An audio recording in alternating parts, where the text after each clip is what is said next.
right, everyone, and welcome back to SCTV for ScreeningClub.com, where we break down the latest in television entertainment for you each week. This week, again, we are down a man. I am here, as always, with my brother, Chris. How's it going, Chris? Going great. How are you? I'm doing pretty well. This is our second week. We're down a lang.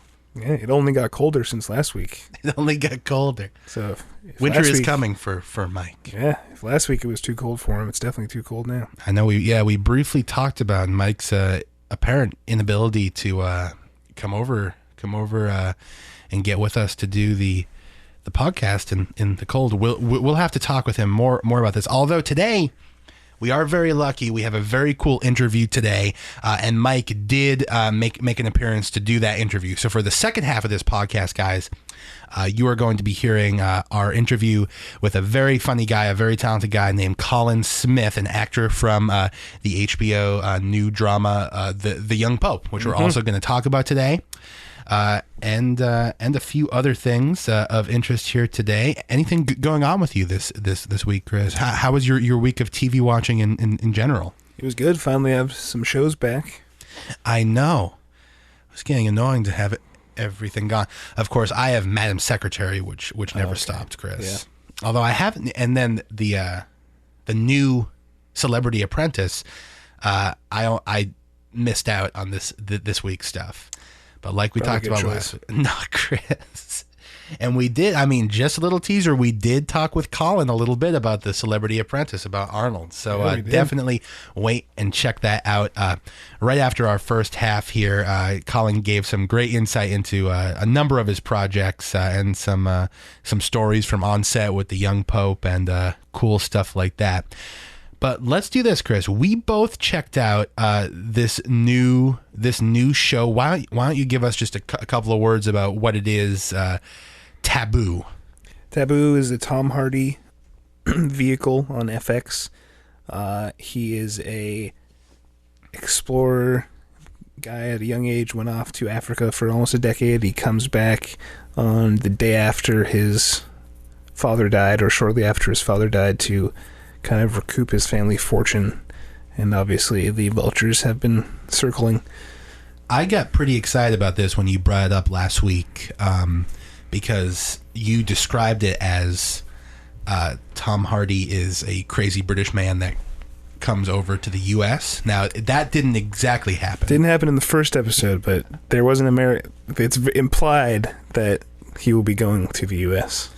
I love Tom Hardy. I thought I really enjoyed watching this. And why don't we talk a little bit about it?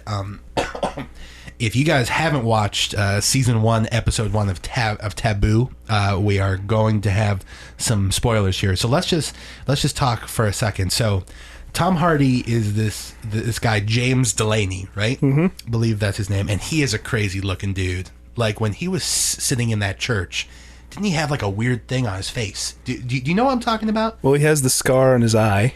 Yeah, but almost like his face looked like discolored. To me, it looked like he had been. Well, he's been in Africa, Jeff. He's been tanned. He's been in Africa? I thought he was in the U.S. No.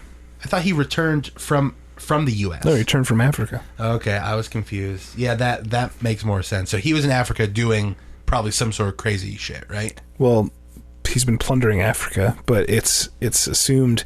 I've heard some rumblings that maybe things aren't as they seem on the show. Really? Yeah, and as you know, I don't like seeing these things, but it was it unavoidable. Very violent if me or Mike brought up some rumblings. I was reading on a site that we won't name, and usually they're usually pretty even keeled and devoid of that stuff. But I won't go any further. I wish I hadn't read it. So you just think that something that we're seeing Well, here, was what I read was more specific, but I won't say it on the show just to be. Like, did they claim that they found out, like, for sure, or this was just their thinking, or their theory? It seemed like a theory to me because they didn't give up any specifics. Like, if you look at this part, and this clearly says that this happened. So it seemed like it was a theory, but I won't go too into it. So, like, the whole thing with the show, though, is that he comes back for his father's funeral, and there's this land, right? Yeah. There's this land that his father owned, and it's disputed land, and there's a war going on, right? It's a war between the Revolutionary War. Yeah, between the U.S. and Great Britain. And from what I understand, like this land is like very important as far as that dispute. Like, is it because it's some sort of like shipping like port or something? Yeah, in the great like climactic scene, we learned that the Nuka Sound, which is what the land is titled, is basically like the key to like that, basically Vancouver. Like, you can't get to Vancouver or pass through the waters of the island of Vancouver without owning the Nuka Sound. Okay, so it's very important, and then he's refusing to do it. He's refusing to sell to the British. Even though, didn't they say that like his father, like along with his sister, had already like made a preliminary deal? His half sister had, but because his father died, he's now in heir. Charge. Yeah, he's the heir. But they made a deal, or no, I mean, it must not have gone through. That the half sister agreed on a figure. Okay, and now like, I know they said like the war is ending, so the land is even. Like he recognizes that the land is probably even more important now because they're drawing the border lines. Yeah, because they're drawing the border lines. And then anything else happened? I mean, there was Tom Hardy is so good, and really the whole cast I thought did Tom a great Hardy job. he has such a crazed look in his eye, and you feel, and it really wasn't even very violent at all, but you just feel like violence could erupt at any moment because of how crazy he is. You know what I was reading, and I believe that we haven't seen this character yet. Speaking of crazy people, there was a story I was reading that Tom Hardy's dog got loose in a rugby field, and this is leading somewhere, I promise. It got loose in a rugby field, and he ran into this guy that is like a youth rugby coach, and he ended up calling the guy and launching his acting career by giving him a role in Taboo. Now, I don't think I've seen him yet, but I'm not too familiar with what he looks like. But I thought that was pretty cool. Like, they must have been looking for like a specific look for the guy, and Tom Hardy just said, I ran into this guy that was really friendly when my dog interrupted his rugby practice. So that'll be cool to see that. Yeah. And Tom Hardy is awesome. So I'll definitely be looking forward to this. Anything you're thinking about moving forward, Chris? It's the same crew behind Peaky Blinders, a Netflix and BBC joint production. Oh yeah, you spoke. Which Tom Hardy's also in. He's a supporting role, and they both nail like British griminess really well. So that's what I just love that time period. I love everything about the show, so I'm excited to watch it. You know what you just reminded me of? For some reason, I don't know. I've been watching more of Black Mirror. I think I mentioned this to you. Random side note here.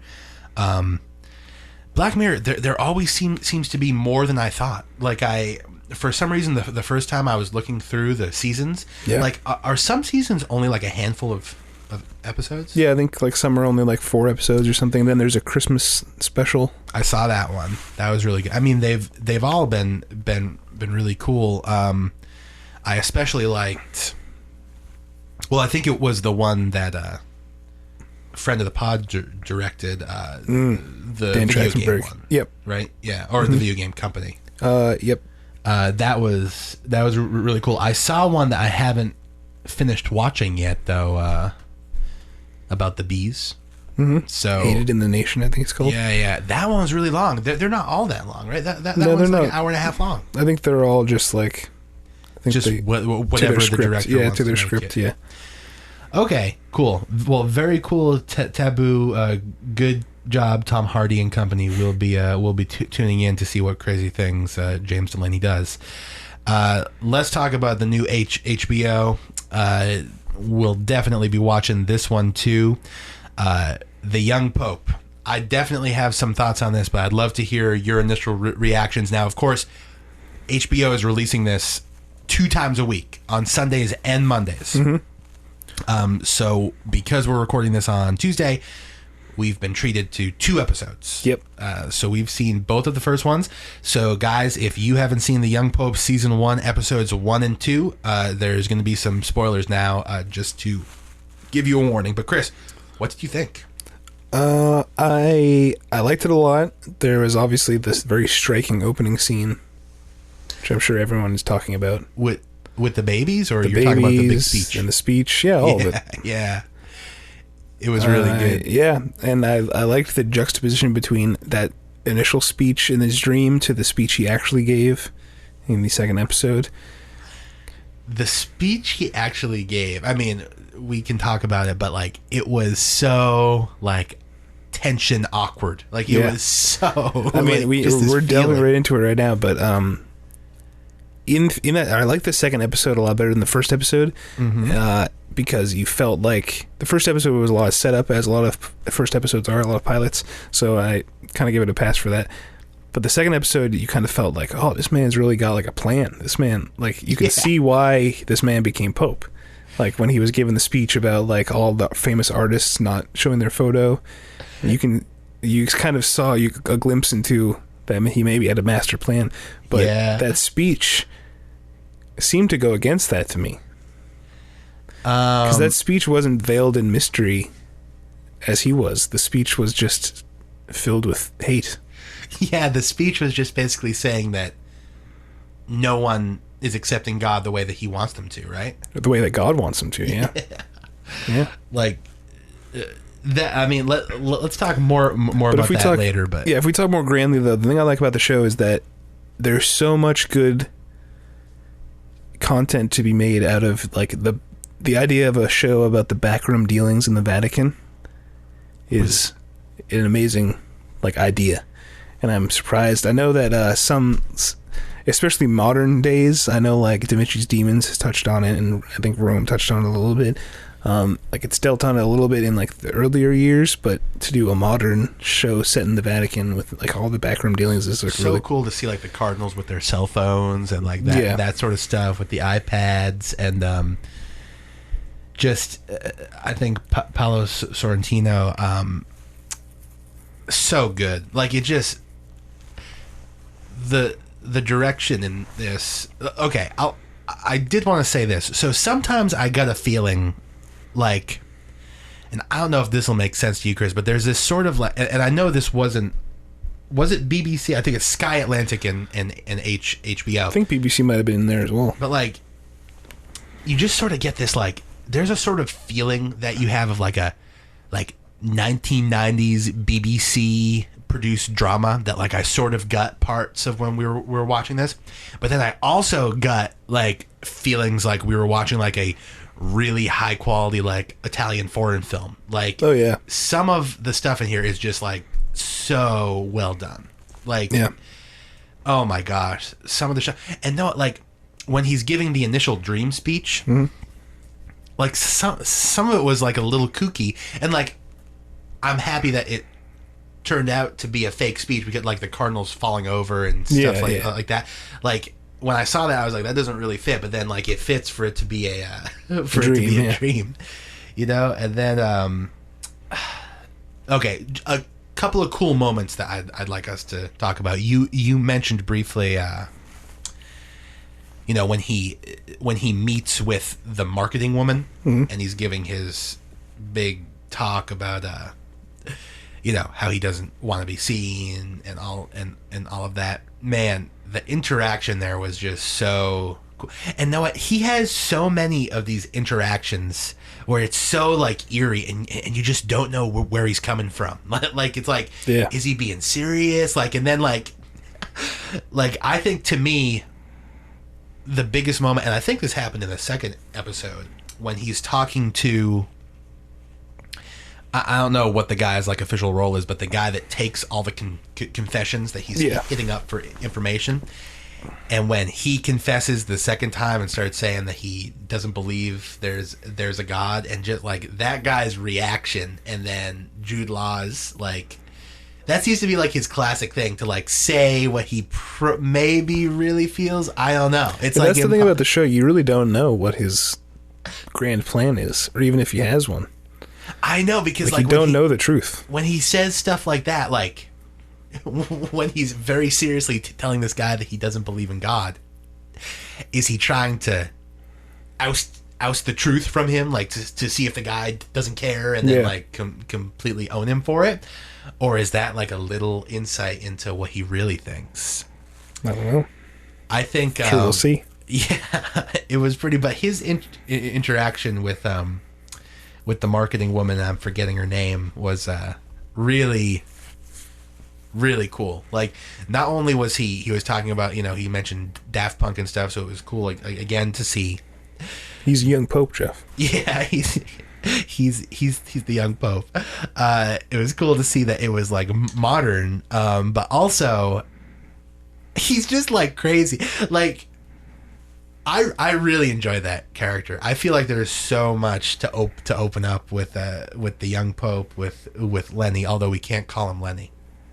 That was another dynamic that we should talk about. Pius the 13th. Yeah. Oh man. So much cool stuff. Let's talk for a second about. So we got a little bit of his childhood.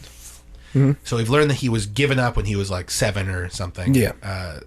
To a Catholic orphanage, run by Diane Keaton's character, who is brought back into his life, who he brings back in as an adult, which got me a little excited to see. I think that's sort of warming us up for possibly seeing friend of the podcast, Collin Smith, who's I won't give anything away, but well, he talks about how he's been searching for his parents like his entire life, basically. Yeah. No, what I was I don't know if you watched any of the trailers or the coming attract or whatever for this, Chris, but like the guy that turned out to be the older priest, I was thinking that was his older father.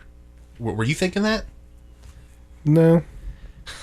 You didn't think that guy definitely is a fatherly figure? Sure, yeah. And the age that his father would probably be. Priests can't have children, though, but I guess that would make sense if they gave him up. Yeah, I mean, that was another interaction, and I recognized that guy from somewhere. It's on the tip of my tongue, yeah, he's a... Yeah, but anyway, some really cool interactions. Let's talk about his relationship with Diane Keaton's character. I don't know her name. Sister Mary. Is it Sister Mary? I don't know. She probably has a last name. It is Sister Mary. Yeah. So I felt like, okay, this is one thing that confused me. When we see him first meet her as a kid, she says, "Never call me Ma." Mm-hmm. And then the second kid that meets her, she says, "Never call me sister, call me Ma." Is that because she has ascended to being in charge? And she is now...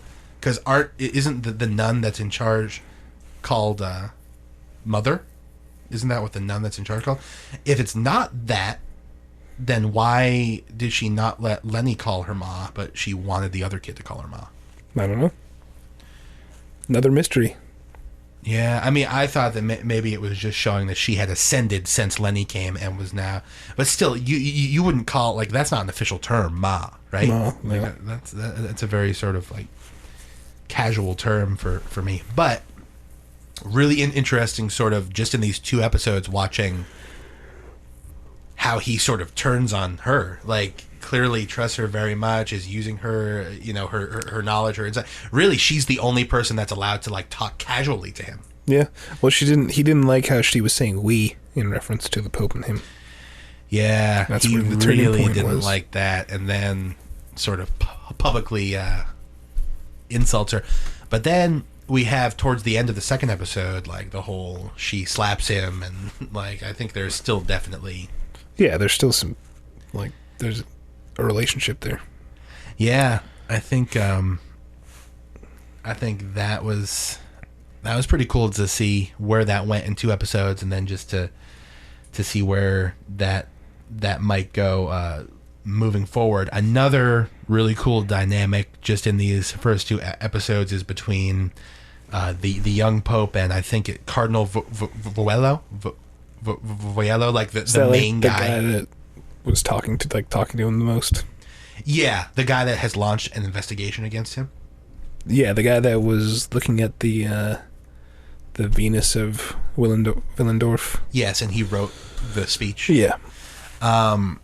That dynamic is pretty cool. Like that first scene where the guy comes in and sort of starts like trying to lay down a little power, and then just Jude Law just has this like like he'll completely own you, and then he'll act nice, and then it turns out he was just pretending when he was acting nice. Like that sort of seems to be like his signature thing. Like he'll do something crazy or do something out of character and draw you in, and then just no, I was just joking, and then he does his like devious weird facial expression.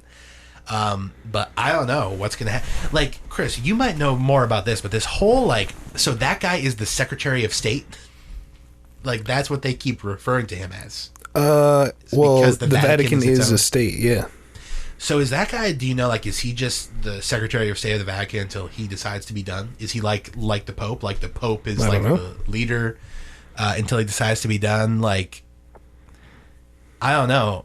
In that way, like the whole political scene there is really interesting to look into.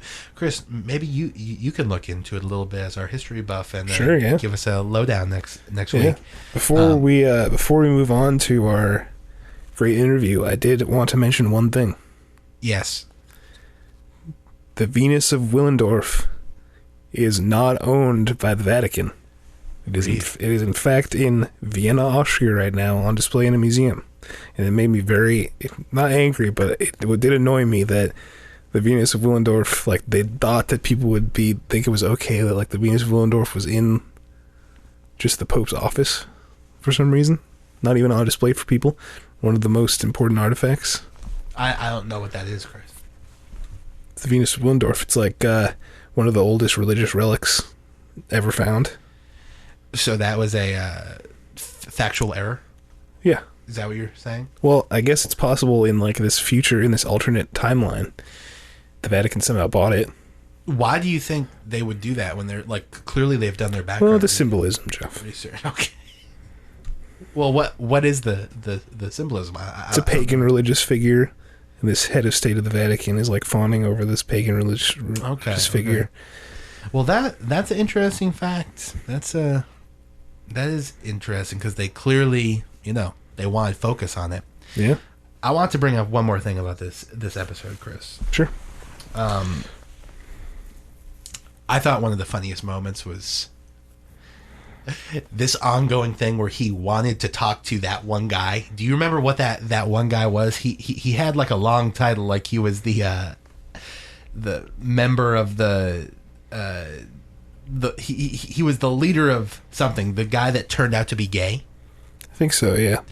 And he mentions, I think, like 2 other times, like, I wanted to talk to this guy first. Like, I want to talk to this guy. Yeah. Now, I'm wondering, is it because he was thinking he might be gay? Like, he just went, like, right into that when they were talking. I was thinking because in the second episode, his mentor that's angry at him, he tries to set that guy up with the job of that guy that he's firing. So I assumed his plan all along was to find a reason to fire that guy. I see. Okay, and of course, that guy is James Cromwell, which was escaping both of our tongues a moment ago, but we also spoke about in our interview with Collin a little bit. Mm-hmm. Yeah, that was my 2 favorite moments, I think, of the episode. I'll say 3. The delivery of the crazy speech, like not the imaginary one, like the real speech, was one of my favorite moments. When he tells the confessional guy that he doesn't believe in God, second favorite moment. And when he presses the "get this guy out of my office" button during this scene, I thought it was like so sort of out of character, but like really funny when the woman comes in and goes like, "Pope, it's time for your snack," and then he like laughs. like that's I think that's the first time we've ever seen him like genuinely laugh. Like he really did, like it was just like the perfect laugh too. Like I guess that's what happens when you have an Academy Award winning director working with Jude Law. You get like I just thought it was like perfect that he sort of laughs and says, "Oh, that's what she calls it," and then sends him on his way. But yeah, it'll be really interesting to see. Cardinal Spencer is the guy, the older guy that I thought was his father, but what goes on with that? I mean, that's the other thing, that this whole thing is like shrouded in mystery. Like, we don't know how he became Pope. Yeah. Like, everyone just sort of talks about it a little bit. Like, will we ever really find out, Chris? I'm sure we will. I hope so. So now we have a very special treat for you guys. We actually sat down with Collin Smith, very talented actor from The Young Pope, and he gave us some great insight. We really enjoyed talking with him. So enjoy. Okay, guys. So we have a very special guest on the pod today. He stars in the new movie Bear With Us, which is winning all sorts of awards all over the place on the festival circuit. You can also check him out Sundays, 9 p.m. Eastern on the new HBO drama The Young Pope, which is also getting crazy reviews in Europe right now.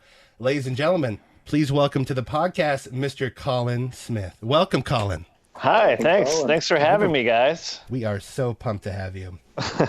You know what? You're based in New York, right? Yeah, correct. I'm in New York. So you were getting hit with this weather too. Well, the super nice weather right now. It's like 60 degrees out today. Oh, It's exceptionally nice out today. Yeah. We just got like 2 feet of no, not 2 feet of snow. Like a few days ago. A few days ago. Yeah. I was actually flying back from California on Saturday, and we were held up because of the snow. But now it's like all gone. So. Oh man, I would love to get out there. I know, Collin, you mentioned that you're a cyclist, right? Yeah. Yes, I am an avid cyclist when I can be. You know. See, me and Mike cycle together. Oh, rad. We're on the very low end. You're probably far and away. We think everyone's a better cyclist than us, so I'm sure you're much better. But no, you guys, you have the spandex and everything. You've got the No, we don't go that far. See, I go that far. That's how. See that. That's how we know you're a lot more advanced than us. That's the separation right there. That's the separation, and maybe one day, Mike. Maybe one day, yeah. But no, I also want to get one more thing out of the way at the beginning. I was a little bit worried because Chris is sort of like the beard aficionado of the podcast. Cool. And I know recently Chris had to shave, right? Oh. For something work related. And then Collin comes in here, who is, I'm sorry, Chris, I think Collin has a better beard. He might. Bear with us. You had a great one, Collin. Well, I shaved it off after The Young Pope, to be honest with you guys. We're in the same boat. I grew it back. I grew it back because I couldn't be without it, actually. I felt naked. I'm feeling that right I'm now. envious. I could never. I know, grow right? a beard. It's so weird. It's like I couldn't handle it, so I had to immediately just grow a small modicum of what it was, but it's there nonetheless. There you go. So now I'm excited. Yeah. Are we going to get, is the beard of equal quality that it was in Bear With Us in The Young Pope? I'd have to say it's better. It's a greater quality. all right. I cannot wait. I'm more excited. Well, it's funny, and I don't know if you guys want to get into it right now, but I filmed The Young Pope after in sort of segments over the course of 4 or 5 months. And so I sort of filmed it, and they were like, "Can you just keep that beard?" And I was like, "Yeah, totally," But I just kind of kept growing it. So whenever I'd return to set, they'd trim it back. So I just kind of grew this really crazy beard, which is great because we were sort of filming right in the dead of last winter. So I had this, great protective layer, which came in handy. Nothing better than that, right? Oh, no. Like a nice protective beard layer. And definitely we want to talk more Young Pope in just a bit here. But really, I'd love to get into, Collin, like a little bit more about your beginnings. Now, you grew up in Kentucky, right? Yeah, I grew up in Louisville. Can you tell us a little bit about how what inspired you to get into acting in the first place? Basically the first time I got a laugh in the school play, I was like, that's pretty much what I want forever. But I was kind of just a kid bopping around, seeing what I liked, and we did a school play, and I got this laugh, and I was pretty much hooked from there. And the rest is history, There you go. Yeah. I've got to say, everything I've seen from you, Chris was me and Chris watched Bear With Us together. He was making fun of me because he thought I was like disturbing his viewing experience because I was laughing at you too much. Like you were hilarious in that. Oh, thanks. So Chris thought it was like a serious drama. Manchester by the Sea. Yeah, I was worried about all these characters' lives, man. There's bears. Stakes are high. Yeah. Serious danger. Yeah. No, like literally, I was just your character and your performance in that was cracking me up. I was loving it, and you had some nice like drama, like at the end. I mean, we can get into that, but how about like talk to me about who are your major influencers, or did you have mentors? I know you have a background in theater, right? Right. Yeah. In terms of influences, I actually grew up loving Arnold Schwarzenegger, which doesn't quite probably add up given what I've become. But my dad was a huge fan of his, and so basically my sisters and mom went out of town one weekend, and he rented like the whole pantheon of Arnold Schwarzenegger movies and sat me down with a pizza and was like, here you go. So like, I was just like, my hair blew back when I saw Predator. But, like after that, when I started to get more serious, I think I always gravitated towards like Gary Oldman and those types of dudes. Just those kind of chameleon guys I always really respected a lot and sort of fascinated with their work, Awesome, man. Yeah. Now, have you seen the new Celebrity Apprentice? No. Arnold's there. I know. I've heard. Our president-elect even tweeted about it somewhat, somewhat mockingly, which is mockingly gloating. Yeah.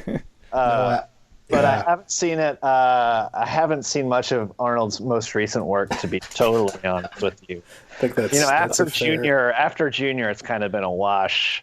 I'm not sure you're missing much there. No, but I did see like the one where Gabriel Byrne is Satan, and he's like a downtrodden detective. I don't even remember the name of that. That sounds like something I need to check out. Yeah, I'm not familiar. You ever saw that? And there's one where it's him and I think Vivica A. Fox. No. Yeah. I could be wrong. I know he did. I know he did some weird stuff after getting out of politics and like trying to like convince everyone that he wanted to be an actor again. Okay. Yeah, I thought he was going to do Conan the King. That was like the rumor of it. But I am stoked that there's going to be a new Predator. Apparently, that Shane Black is writing. Yeah, I'm pumped for that. Predator is a personal favorite of mine. Oh, it is? As far as Arnold Schwarzenegger is concerned, I'd say it's at the top of the list. Okay, awesome. Now, speaking of things that were insanely popular, Collin, you were involved in this during the 2014 World Cup. Nike had this huge advertising campaign, and we're talking like huge, and I have a background a bit in promotion and advertising and stuff like that. So I mean this campaign had 6 billion total impressions. It had 372 million views online, and Collin, you had a huge role in that, right? Yeah, the character that they I actually didn't know that impression stat until just now, so that's cool. The character that I was voicing, sort of like the actual person, it was based on an actual person. His team didn't make it to the World Cup. So their whole like angle that they took with it was that he was on vacation, so he could freely comment on whatever, So I ended up getting a lot of airtime, and that was just a ton of fun, And if anybody wanted to see it, they could just go on YouTube and look for Nike Risk Everything, and they'd see the stuff that we were doing, But it was really cool because it was actually real-time digital animation, which, I think is pretty new, where I was doing the voice, and there was a guy in a suit who was listening to me doing the voice and sort of kind of acting what I was saying out. And that was all being recorded in real time and rendered in real time so that people could fire Twitter questions at us and we could get back to them with like a beautiful computer animation within like 10 minutes, So that was wild. Yeah. That is so cool. Like, I didn't realize that's how it was done, because I saw some of those videos with you, like, it seemed like live answering questions. Oh yeah, and that was totally live, actually. Yeah, That so is unbelievable. Unbelievable. Like that's Yeah, unbelievable. yeah. And then the campaign. that was like code red. That was such a funny day because, like it was. They were basically like putting me out there and just hoping I didn't accidentally, cuss. So it was like high stakes. The whole Nike.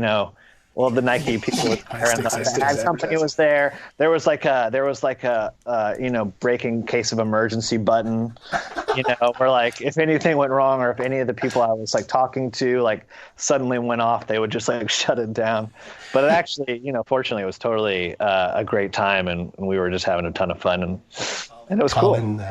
Collin had the Nike brand in his hands that day. It's a lot of pressure. Yeah. We were doing it in Portland, so we got some donuts, some voodoo donuts for breakfast, some good coffee, and it was all pretty mellow.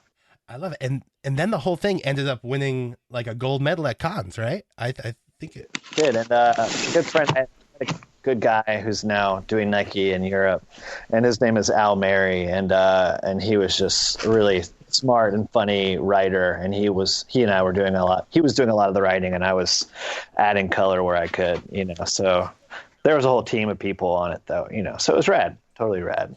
Just awesome stuff, and I would definitely go and check that out. Nike Risk Everything, really an inspirational campaign too. It's very cool. Did you see the video they did with Players versus Robots? Like that final, like it was like a 5-minute like short type thing. Yeah. It's kind of reminded me of like The Incredibles or something, Is that? Yeah, it was like Pixar level. I saw Collin's character took the first shot, and it almost went in. I mean, I won't spoil it. Seriously, that's for the. But seriously, go and check it out. But let's talk a little bit about your work with Will Sterblin, because you guys have done a few projects together, right? Yeah. I actually I met Will, who's a very young and up and coming director, when he was actually at NYU doing undergrad, and I met him because I was doing a play with his girlfriend, and we just kind of hit it off, and he ended up putting me in his thesis project, which is called Beyond Belief. It's about a magician who's struggling to make ends meet, and I played like this punk who was always kind of pestering him. And a little bit of insight going back to Arnold was I based that on Bill Paxton's punk character from Terminator. Whoa. Okay. I kind of based it on it. I was like, oh, cool. I watched that scene a couple times because I think Bill Paxton is amazing, and but I don't get I think he gets his like heart ripped out by Arnold or something, and that doesn't happen to my character. So anyway, I met him doing that, and then and we hit it off, and we had a really good relationship, and then the next summer we worked on another film together, and then the summer after that, another short, which is Down in Flames, which you can find on Amazon, which you guys both watched. Really funny. Yeah, it's like just to give a little synopsis, it's about a guy who wants to set a world record. It's his whole life goal, and he decides the way you can do it is by blowing fire while skydiving. So it's like, I think it's around 30 minutes, but it went to a ton of festivals, and I got to play his skydiving instructor along with another really good actor named Tyler Hollinger. I noticed that you bear the same name as you do in real life in Down in Flames. Is there anything to that, or is that just coincidence? I think that was just a bit. That whole project came together in like under, I want to say like 3 months from the idea to the filming. The guy who plays the Tony Volcano, the fire breather, had the idea, I think, in his shower. As the story goes, told Will Stribling, who he had worked with in Beyond Belief. Will wrote up a script, cast it, and shot it all within like months.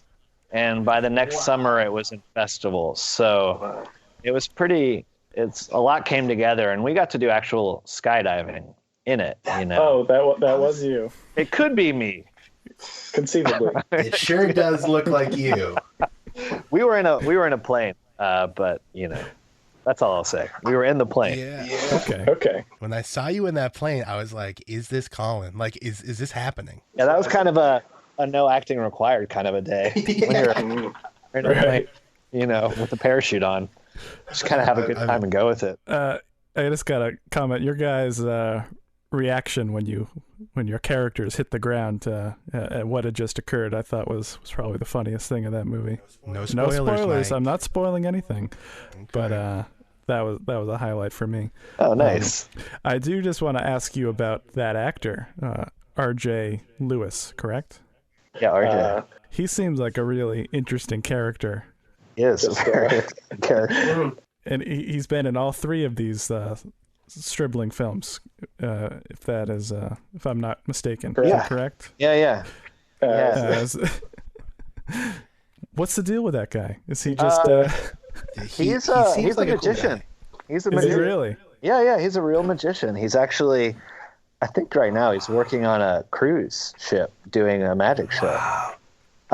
So that's interesting. He auditioned to be in the thesis we were talking about, and he does all those tricks. And then he can also breathe fire. So and then he ended up loving doing this stuff so much he became the producer of Bear With Us, which is the film that we just did together. Producer and cameo. Producer and cameo, yeah. Definitely. Okay. How many producers make a cameo, Peter Berg? All right.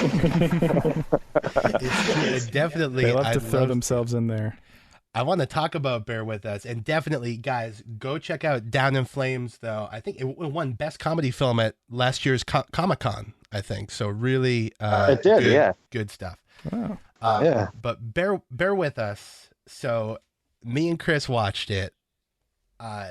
I mean, this is the acting in this. We've got Christy Carlson Romano, we got Cheyenne Jackson. Like, there's some great acting in here, and it's just a really cool setup for a movie. I don't know if you can talk to us a little bit about the movie and your involvement. Yeah, it's a farce. It's a genre mashup. It's a horror comedy, filmed in black and white. That was written by Joe Stribling and a guy named Russ Nickel, who are great dudes. And it's a typical. Well, I won't say it's a typical. It's a cabin in the woods story that sort of spirals out of control. So it's doing the festivals now, and let's see, what else could I say about it? I don't know. I don't want to spoil it. Hopefully, the guys are out there doing the distribution game right now, so hopefully it'll be available to see soon. But what did you guys think? Could you? I'll just quickly say, so this is a movie that Chris ended up scolding me, as I mentioned before, right. because I thought it was funny. But Chris, what were your thoughts? We're very fresh. We just watched it. Totally. Well, I think the genre mashup that you talked about, the quality of it really shows through really well in the movie. There were parts that were really scary and tension-filled, and obviously the comedy was really well done, but both parts of that equation shine through really in the film. Nice. I thought. Yeah. What do you think, Jeff? I mean, I thought it was really cool, and I don't want to say I know I was laughing, but you're absolutely right. It's that mixed genre. It was really cool. I think I've seen someone else say about it. It's sort of like the funniest possible outcome for a cabin in a wood setup, and it really there's lots of cool stuff going on. I think everyone gives a great performance, and there's lots of chemistry. I was just gonna say, I think the thing I really admire about it is that it's kind of a throwback in a way too. I think to sort of not that there's anything wrong with comedy that's being made now. In fact, the opposite. I love a lot of comedy that's going on now, but it's very tight. The writing is everything kind of is specific, and the sort of comedy that came about with Apatow is kind of looser, and and this is kind of. I think they really wanted to be intentional with it, and just kind of go back to the screwball comedy days of of yore, sort of. If that makes any sense. I don't know. That's how I interpret it. But it's never over the top. It all plays its tone very well. There are just some great moments in there. I really enjoyed watching it. I'm looking forward to checking it out. I didn't get the chance. We Yeah, check it out. I will. Over the next couple days, I think. Mike is not special enough, you know. You can watch it later. No, but definitely watch it, and everyone out there watch it. Not to keep bringing up awards, but it's not my fault. Collin's stuff that he's involved in keeps winning awards. So bear with us on the festival circuit. Just some awards this won. Best feature, best ensemble cast, best directing, best script. I mean, this thing is winning a bunch of stuff. So definitely go and check it out. Guys, we got to talk about the Young Pope. Oh, yeah. Because I know we're going to be discussing the Young Pope a lot. This is Are gonna be you? You're super excited? We are so That's going to be pumped. one of our recurring. I just staples, I found think. out about all these memes that are going on. With the Jude Law stuff. Yeah, the Young Pope memes that are happening. It's pretty amazing. There's like three memes. I don't know if that's a first. Yeah, like can you explain that if you know more, Collin? Because I saw that the memes exist, but I'm not sure exactly what they are. Is it like a play on the I name? think people just got so sort of fascinated with how literal the title is that they thought it was just like the concept itself is so weird and kind of striking that people couldn't wait to react to it. So they just started making their own content, which is like, I saw like an image of Don Draper and there was a poster board behind him and it said the Pope, but he's young. Which I thought was awesome. I think it's great there's that people are excited and making stuff about it before it's even happened. I do love the title. I just think it is just so perfect for the just going by what I've seen in the trailer for the sensibility that appears that they're looking to strike with it. It just has me excited. It's a no BS title. Yeah. And this one was sort of interesting, and maybe I'm not sure if you have any insight on this, Collin, but like it's already been released in Europe, right? So we're getting it later on HBO. It's a joint BBC Studio Canal HBO production. So yeah, it's been out in Italy, and I think it premiered at Venice. So I don't know where else it's showing, but I know it comes out on Sunday here. Sunday, and then the following episode is on Monday, which is a new. Yeah, Mike was mentioning that. I wanted to ask you about. I don't know if you have any insight or can speak to why HBO is airing the show that way. It seems very unconventional. It is strange. I think because it's like January, and and like what else are you gonna do on Monday? And we get double the Young Pope every week, so I'm not complaining. It's just it's interesting that they're doing it that way. I mean, it's kind of cool. I think. I didn't know this until you just mentioned it, Mike. So I'm pretty excited. We get two episodes in 2 days. But let me ask you, Collin. So I know when you were filming, this was directed by Academy Award-winning director Paolo Sorrentino. Did you get to work directly with him, and how was that? I could tell you a quick story that about him, which is that on the first day of shooting, this is the biggest thing, one of the biggest things I've done. So I was super stoked, and but on the first day of filming, they were like, you have so much time to just chill, don't worry about it. Go get some breakfast. I got some breakfast, and I'm eating the breakfast, and they're like, "You're on right now," So I kind of wiped the egg away from my beard, and sort of ran to where we were shooting, and Paulo came up and he had a cigarillo, and it's very Italian, and it's just like the coolest guy. So I was sort of like, this is such a cool experience. I hope I don't have any egg in my beard still. This guy is like, a shining example of coolness. And so he was awesome. And is a perfect total gentleman. And really, I think I really had a great team of people around him too, that he, I think, has worked with for some time. In terms of the DP, the cinematographer, and the art director. Man, and when you see like the trailer and the shots from this, it is like stunning. The sets and like, everything is just so unbelievable and so ornate. Diane Keaton is looking pretty fierce. Yeah. To see that. James Cromwell. Yeah. Jude Law, I'm a huge fan. Yeah. I think it's gonna be big. Now, where did you film in other locations too, Collin? I filmed in 3 locations. I filmed in Long Island, and then Venice, Italy. I got to film there, and then our last day was in Los Angeles. So cool. And getting to work with him, it just sounds like it's gonna be real good stuff. So no spoilers, okay? We're all about no spoilers, Mike. I think Mike's the biggest spoiler guy on this podcast. So we know that you are playing a father role, right? You're playing the young Pope's father. Yes. Are we allowed to say it? I'll cut it out if you can't say it. No. You can. I think that's on Wikipedia. Yeah, it's on Wikipedia. It's on Wikipedia. So, but I mean, I think that it'll sort of be up to the viewer, in a way, also. Ooh. Okay. Okay.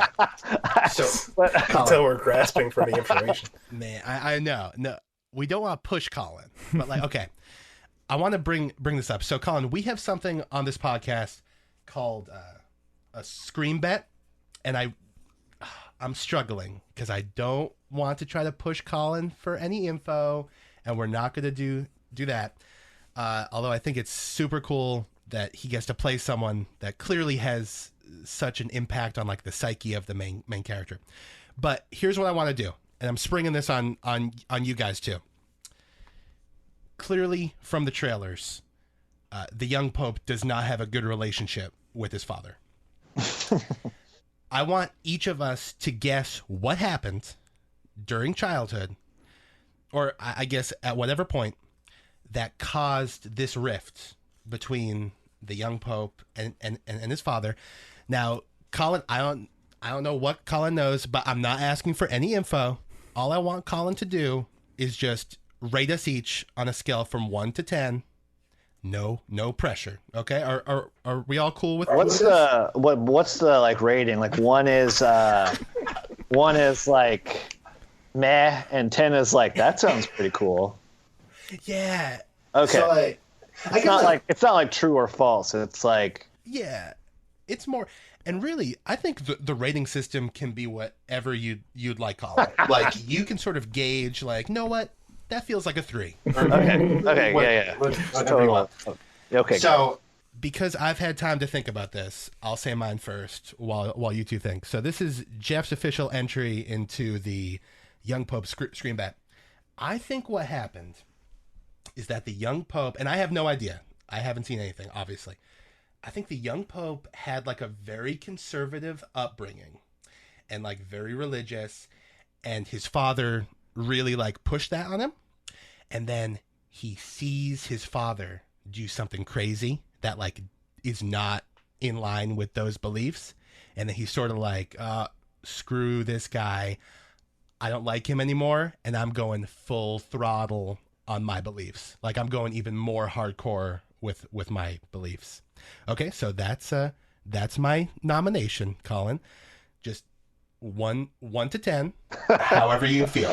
No pressure. I'm gonna drop a 2 on that one. Oh no. I agree. Nice, Chris. That was a pretty okay. Know what? I just felt it was a 2. I don't know why. Okay.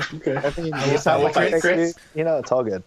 All right. Well, I'm thinking maybe the young Pope's father is a big Yankees fan, and as he's growing up, the young Pope realizes he's a Red Sox fan. Oh, Jeez. And that causes a rift between them. right. That's it. That's Yes, that's There's it. no That's it, like, Colin. there's no like that World Series where the Red Sox came back from 2 down or whatever. The attention to detail. You mean in the ALCS when the Red Sox came down Yeah. 3-0 to advance to the World Series? Oh, yes. Sorry, that's what I meant. That's Is what I that meant. is Colin. that the when the okay? Yeah, I'm gonna go with an 8 on that. Thank you. Okay. Oh, geez. now it's up I to have Mike. not prepared my guests, so I am extremely. Know what? Have some confidence. I feel like whatever happens, it has to do in some capacity with the young Pope's mother. Whoa. He did something. The young Pope's father did something to burn that bridge involving the young Pope in his relationship to his mother. Wow. And that's where I'm going. I'm not. I have no specifics. That's just the feeling that I have is that your character did something to the young Pope's mother, and it was Oh, not wow. cool. Wow. I'm gonna give that a 7.9. So No, it's gonna win out on the totally ridiculous rating scale. It's just I feel like there's some beard-related favoritism going on because right, because where's Jude Law's beard? Who Where's knows? Jude Law's beard? Yeah. It doesn't look like he has one, according to Maybe the that's what it trailers. was. Yeah. it was all the Beard all the envy. Beard envy drives a lot of crazy things. Exactly. But man, it's we're all looking forward to it. We're so happy that you're going to be in it because you've just been a joy to watch in all this other stuff we've seen you in. So I appreciate it. I cannot wait to watch it. But let me ask you this, Colin. Mm-hmm. Where can our listeners go to find you online, or if they want to, find out what you're doing and all that fun stuff? I have a website. It's collinmsmith.com. It's Colin with 2 L's. So they could go there, and I usually try to update it when some cool stuff is happening. So check that out. And I guess that's pretty much as my digital life is pretty much limited to that. Awesome. Yeah, know what? It's like straightforward. They can go and find you. Anyway, Yeah. Colin, absolute pleasure talking with you, man. Thank you so much for coming on. Awesome. You're the man. Everyone, go check out Bear With Us. It'll be out soon, winning all sorts of awards. The Young Pope, Sundays and Mondays? Sundays and Mondays. Yeah. Sundays and Mondays at 9 p.m. Eastern. Go and check it out. I know we'll be talking about it every week. And Colin, thank you so much for being on, man. We would love to have you back. Thank you so much for sitting down with us. Yeah, man. Love to be back. Thanks so much, guys. Thanks, Colin. Thanks, Colin. Take care. God bless. As always, guys, if you want to share your comments or thoughts, you can get in touch with us at screeningclub@gmail.com. You can also join us on screeningclub.com for more articles, insight, and to share your thoughts. Have a great week, everyone, and we'll see you soon.